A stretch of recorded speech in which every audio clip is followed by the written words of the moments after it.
ازيكم يا جدعان؟ عاملين ايه؟ طبعا كلكم عارفيني، انا عبد الله موزي.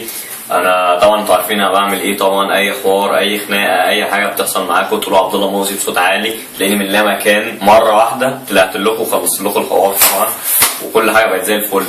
المهم من كام يوم وانا ماشي لقيت اتنين كده عمالين يتكلموا، فلقيتهم بيقولوا عبد الله موزي يا عم ده انسان عادي وملوش في اي حاجه وكده يعني، حاجات وحشه يعني. بس طبعا ما كنتش واقف جنبهم بسمعهم، يعني انا كنت واقف بعيد جدا. انتوا عارفين طبعا بسمع من مسافه بعيده جدا حوالي 1000 كيلو متر، فقشطه يعني مش بتباهى وكده، بس قشطه.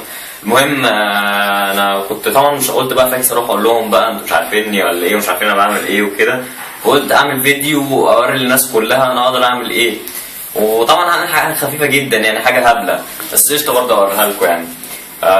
بصوا بقى انا هعمل ايه. انا اول حاجه هطلع الفضاء، بس طبعا مش هطلع فضاء بصاروخ وشغل الناس السيسانه ده، لا ده انا هطلع فضاء طاير بسرعه طبعا عاليه جدا، اللي هم حتى مش هتلحقوا تشوفوني وانا بطير بسرعه غير طبيعيه. المهم هطلع فضاء وهوصل لغايه الساتلايت اللي هو بيلف حوالين كوكب الارض، اللي هو بيشغلوه في قناه التلفزيون، بس طبعا نصكم جهله مش عارفين انا بتكلم في ايه، بس قشطه. هلمس بس الساتلايت اللي بيلف حوالين كوكب الارض ده وهوقعه بالظبط في مدخل عمارتي.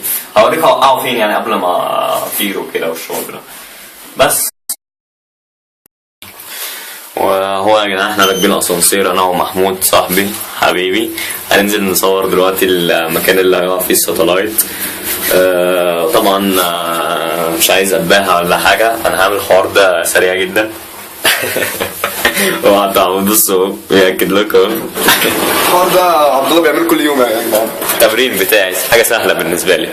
بصوا بقى انا هوقع الساتلايت فين. انا هوقع الساتلايت بالظبط في الحته دي اهو، بصوا مدخلي اهو. ايه يا عبد الله ده تحدي جامد، هتعرف توقعه هنا؟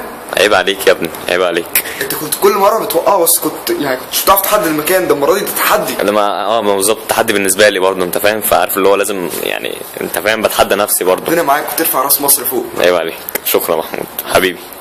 يلا انا هقفل اهو دلوقتي يا جدعان عشان اطير ومش عارف ايه. انا هو يا جدعان رايح دلوقتي اطير، اشوفكم لما انزل.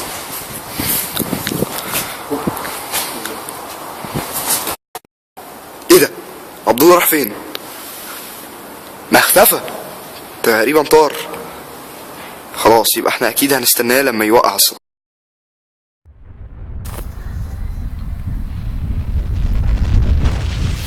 اوف، ده وقع في نفس المكان اللي عبد الله قال عليه، بس يا ترى هينزل سليم ولا بعد المجازفه الصعبه دي؟ عاش يا عبد الله، وقع فعلا السترايت زي ما قال، بس يا ترى بقى عبد الله هيقع فين؟ اكيد هينزل هنا في الجنينه كده. تعالوا نستناه.